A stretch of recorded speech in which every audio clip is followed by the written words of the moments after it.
भोलेनाथ एक नाम, एक अस्तित्व जो समय और काल के परे हैं। जब भी इस पृथ्वी पर कोई संकट, कोई कष्ट या कोई विनाश हुआ, तब केवल एक नाम गूंजा, भोलेनाथ। वह नाम जिसे सुनते ही मन में एक अपार शक्ति का एहसास होता है।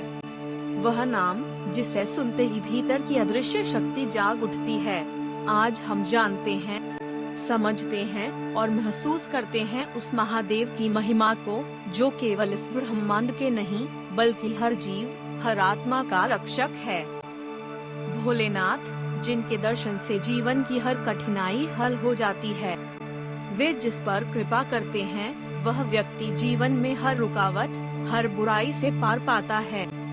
चाहे वह राजा हो या रंक, कोई साधारण मनुष्य हो या तपस्वी साधक, भोलेनाथ की महिमा सुसंस्कृत और अशिक्षित दोनों ही वर्गों के लिए एक समान है।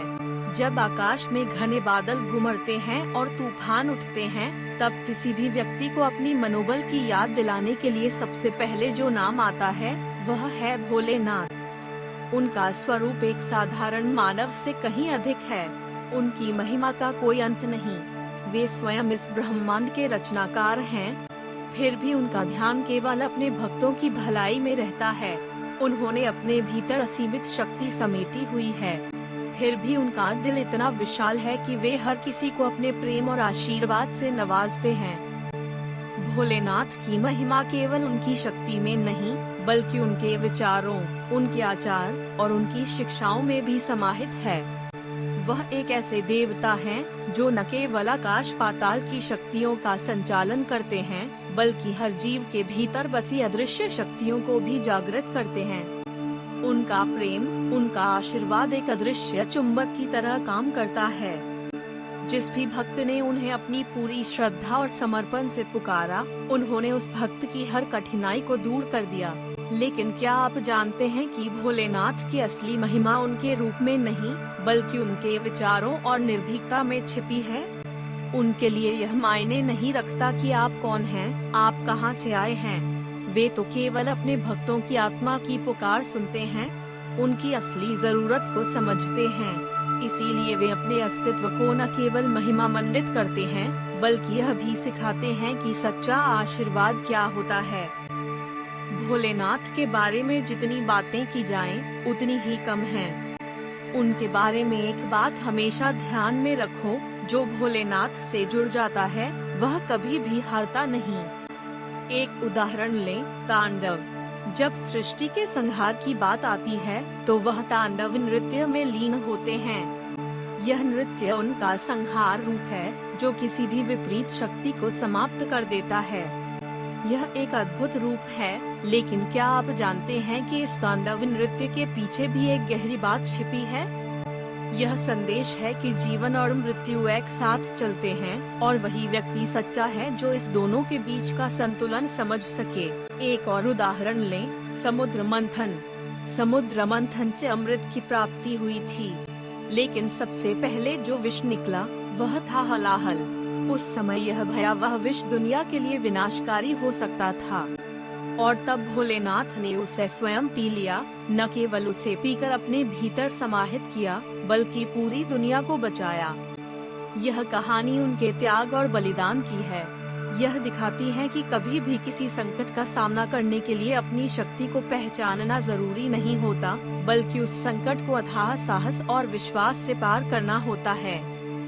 इसके अलावा, क्या आपने कभी सोचा है कि भोलेनाथ इतने सरल और शांत कैसे हो सकते हैं, जबकि उनके पास वह शक्ति है जो समस्त ब्रह्मांड को नष्ट कर सकती है?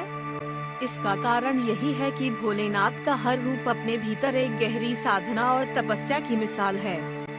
वे न केवल देवों के देव महादेव हैं, बल्कि शांति, साहस और विश्वास के प्रतीक भी हैं।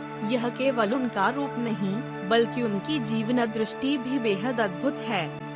वह संसार के सबसे शक्तिशाली देवता होते हुए भी किसी से बुरा नहीं मानते, किसी को भी अपने कर्मों से अपने पास आने का अवसर देते हैं। यही कारण है कि वे भोलेनाथ कहलाते हैं। कोई भी व्यक्ति यदि एक बार उनके सामने अपना सच्चा दिल रखे, तो वे कभी भी उसे नकारते नहीं हैं। भोलेनाथ का आशीर्वाद केवल उन्हें मिलता है जो शुद्ध हृदय से अपने जीवन में उन्हें समर्पित करते हैं। चाहे वह राजा हो या रंक, उनका आशीर्वाद सभी पर समान रूप से बरसता है। जो सच में उन्हें प्रेम करता है, वह अपने जीवन में किसी भी प्रकार के दुख और कष्ट से उबर सकता है। भोलेनाथ के अस्तित्व की जो सबसे बड़ी विशेषता है, वह है उनकी दी गई स्वतंत्रता। उन्होंने किसी भी भूत प्रेत, असुर, देवता या जीव को अपनी स्वतंत्रता लेने की पूरी छूट दी है। यही कारण है कि उनकी महिमा अनंत है। वे किसी से बुरा नहीं मानते, हर किसी को अपने अनुभवों और शिक्षाओं से जोड़ते हैं। यही कारण है कि जो भी भोलेनाथ के मार्ग पर चलता है, वह कभी अकेला नहीं होता। इसलिए अगर हम भोलेनाथ की महिमा का सही मायने में अनुभव करना चाहते हैं, तो हमें अपनी आत्मा की गहराई में जाकर उनकी शिक्षाओं को अपने जीवन में उतारने का प्रयास करना होगा। यही सही मायने में भोलेनाथ की महिमा को समझने और उसकी ताकत को महसूस करने का तरीका है। भोलेनाथ की महिमा वही है जो हमारे भीतर छिपी हुई शक्ति को उजागर कर सके। यह केवल एक शब्द नहीं, बल्कि एक ऐसा अस्तित्व है जो हमें कभी भी, कहीं भी अपनी शक्ति का एहसास कराता है।